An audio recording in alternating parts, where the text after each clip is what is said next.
Hello friends, कैसे हैं आप लोग। सबको मेरा जय भीम। नमो बुद्धाय। भगवान बुद्ध के शुभ विचार और अनमोल विचार। भगवान बुद्ध अपने भिक्षु संघ को एक कहानी सुनाते हैं। भगवान बुद्ध कहते हैं, बुद्ध श्रावक कैसे शोभामान होता है।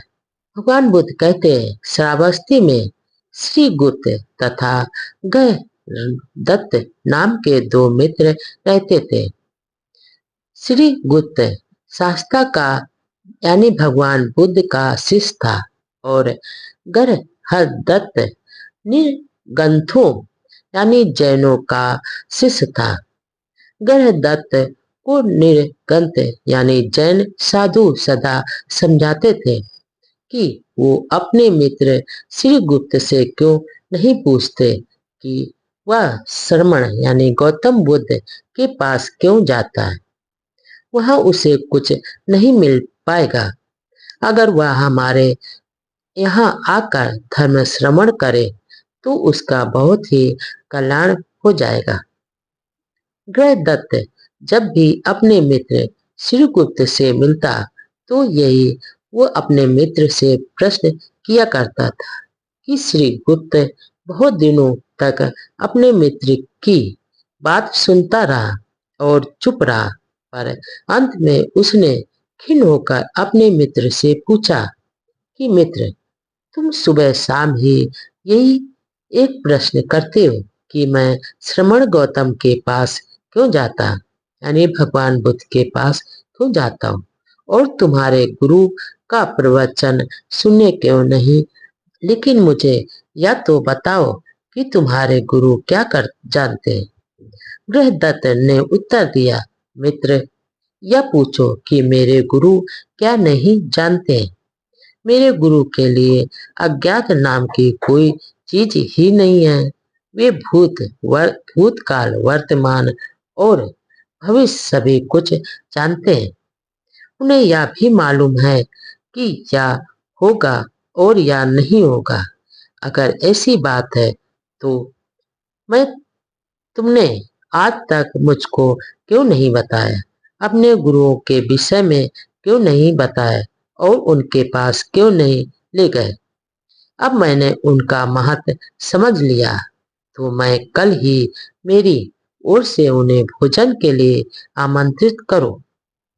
गृहदत्त ने अपने गुरुओं के पास गया और सादर प्रणाम कर उन्हें बताया कि श्रीगुप्त ने उन सभी को अगले दिन भोजन के लिए आमंत्रित किया है। गुरुओं ने पूछा, क्या उसने स्वयं कहा है। हाँ श्रीमान, गृहदत्त बोला। तब तो बहुत ही अच्छा हुआ। हम प्रसन्न और संतुष्ट हुए। हमारी चाह पूरी हो जाएगी। अगर वह हमारा शिष्य हो जाएगा तो फिर उसकी सारी संपत्ति हमारी हो जाएगी। आगे भगवान बुद्ध कहते हैं, श्री गुप्त का भवन बहुत ही विशाल था। उसने एक लंबा और चौड़ा नाला खुदवाया था और उसे कूड़े कचड़े से भर दिया था। उसके ऊपर सावधानी से चादर बिछा दिया और आसन लगा दिया। बड़े बड़े बर्तनों को केले के पत्तों और तथा चादर से ढक दिया। देखने से लगता था कि इन बर्तनों में चावल और कढ़ी रखी हुई है और उसे केले के पत्तों तथा चादर से ढक दिया गया था। निकट आए और जैसे ही वे सभी अपने अपने आसन पर बैठने लगे, आसन खिसक गए और वे सभी उस खाई में गिर गए। श्री गुप्त बोल उठा, आप तो भूत काल, भविष्य काल और वर्तमान काल के ज्ञाता हैं।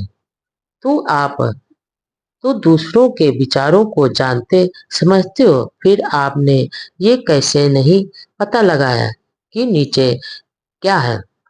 आपकी ऐसी दुर्गति कैसे हो गई। इस प्रकार निगट्ठों की पोल खुल गई।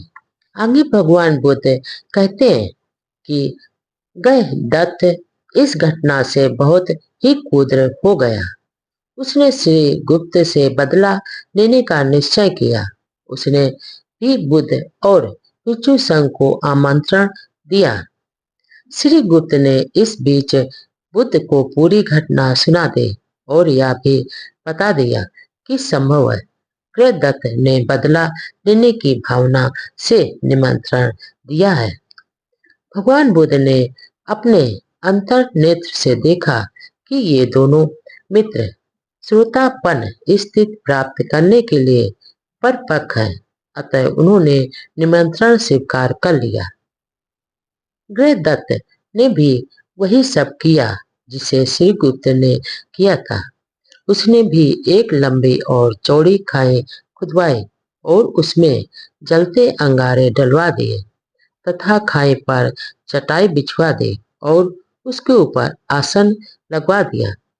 बड़े बड़े खाली कढ़ाओं को केले के पत्तों और कपड़ों से इस प्रकार ढक दिया ताकि आभास होने लगे कि ये चावल और कढ़ी से भरे हुए हैं। निमंत्रण के दिन 7 पुण्यानी भगवान बुद्ध अपने शिष्यों के साथ गृहदत्त के घर पहुंचे।